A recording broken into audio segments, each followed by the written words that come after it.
বর্তমান দিনে সময়ের ভীষণই অভাব। এই সময়ের মাঝে একটু সময় করে আবারও বেরিয়ে পড়লাম নতুন গন্তব্যের উদ্দেশ্যে। আজকের গন্তব্য রকফোর্ট, তিরুচিরাপল্লী। নমস্কার বন্ধুরা, ওয়েলকাম টু দীপুস কেভ। চলে এসেছি আরেকটা ভিডিও নিয়ে। এখন বাজে সন্ধ্যে 6টা। আমি এসেছি তিরুচিরাপল্লীতে।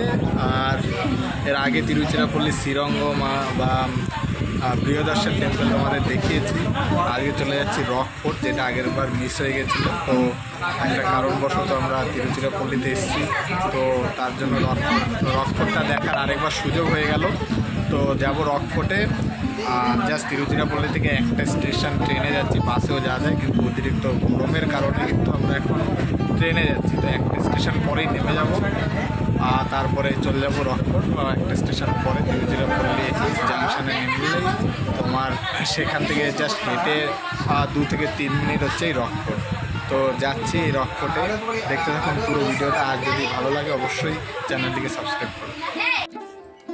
তিরুচিরাপল্লী স্টেশন থেকে তিরুচিরাপল্লী টাউন, এই জায়গাটায় আসার পরেই কিন্তু এই জায়গার থেকে হেঁটে মাত্র 7 থেকে 800 মিটার হেঁটে গেলে কিন্তু তোমরা চলে যাবে রকফোর্টে।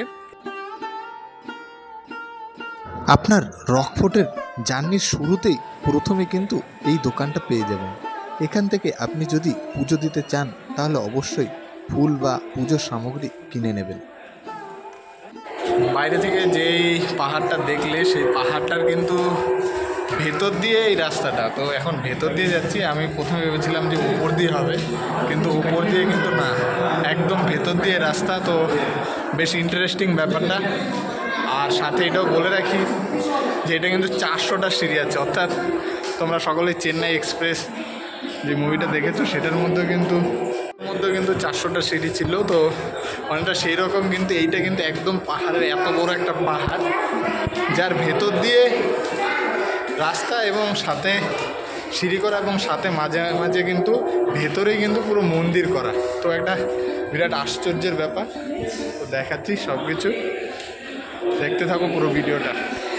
পাহাড়ের ভেতর দিয়ে সিঁড়ি, তবু একটু মানা গেল পাহাড়ের ভেতরে এরকম সুন্দর কারুকার্য করা একটা মন্দির, যা আপনার অনুভূতিকে আরো দ্বিগুণ করে তুলবে।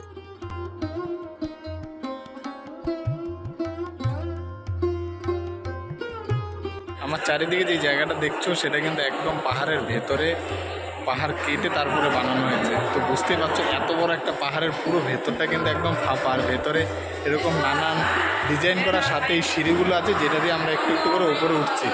আর উপরে যাতে এরকম সুন্দর নকশা করা। তো আমি ভাবতে পারিনি যে রকফোর্টটা এত সুন্দর হবে। এর আগেও তো ত্রিচিতে এসেছি, কিন্তু ত্রিচিতে কিন্তু শ্রীরঙ্গম বা বৃহদর্শন গেছিলাম, তার চাইতে কোনো অংশে কিন্তু কম না এই রকফোর্ট। তো তোমাদের যারা ত্রিচিতে আসছো শ্রীরঙ্গম বা বৃহদর্শন টেম্পল দেখতে, তারা অবশ্যই কিন্তু এইটা কিন্তু মিক্স করো না।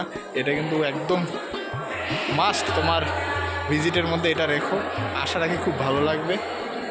তো চলো আরও উপরে গিয়ে আরও উপরের সিন তোমাদের দেখাচ্ছি। বলছিলাম আমরা একদম পাহাড়ের ভেতরে আছি। তো এখন দেখাবো তোমাদের যে আমরা কতটা উপরে আছি। কিন্তু পাহাড়ের ভেতরে এই জায়গায় একটা জানালার মতো করা আছে, তো জানালা দিয়ে দেখাবো যে আমরা কত সুন্দর একটা ভিউ দেখতে পাবো। আপনার পাহাড়ের ভেতর দিয়ে চলার পথে পথে এরকম অনেক জানালা দেখতে পারবেন, যেই জানালাগুলো মূলত ভেন্টিলেশনের জন্যই তৈরি করা হয়েছিল, যার ফলে এই পাহাড়ের ভেতরের রাস্তা দিয়ে হাঁটলেও কিন্তু খুব একটা গরম অনুভব হয় না। ওই যে চূড়া, ওইটাই আমাদের পরবর্তী গন্তব্য। প্রায় 300টা সিঁড়ি উঠে আসার পর এরকম একটা রাস্তা চলে আসবে, যেখানে এক পাশে থাকবে বড় পাথরের একটি খণ্ড, আরেক পাশে সরু গলি ওই মন্দিরে পৌঁছানোর জন্য। আর এই পাথরের সাইড দিয়ে আরেকটু উঠে আসলেই আপনারা এই রাতের এই অপরূপ সৌন্দর্য দৃশ্য দেখতে পারবেন, যেখান থেকে মনে হচ্ছে যেন পুরো বিশ্বটা একসাথে দেখা যাচ্ছে।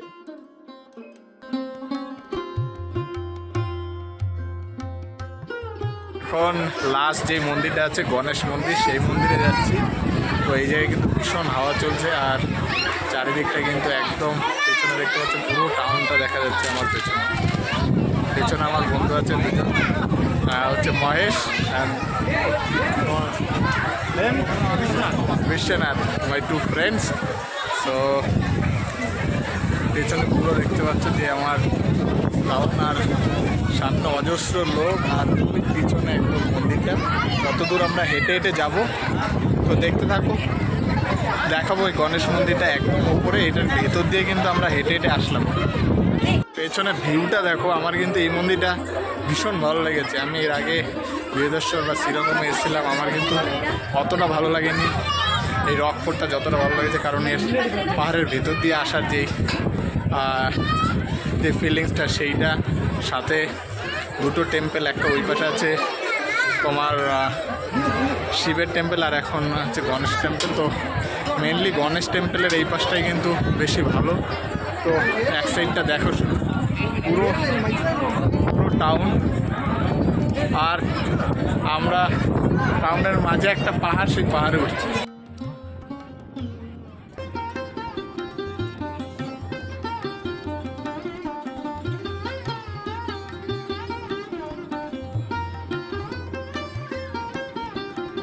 ভিতরে কিন্তু সব শিবের মূর্তি আর গণেশের মূর্তি। মূলত একদম টপেরটা হচ্ছে গণেশ, আর ওই পাশে আরেকটা টপ আছে, হিল আছে, যেটার মধ্যে হচ্ছে শিবের মূর্তি।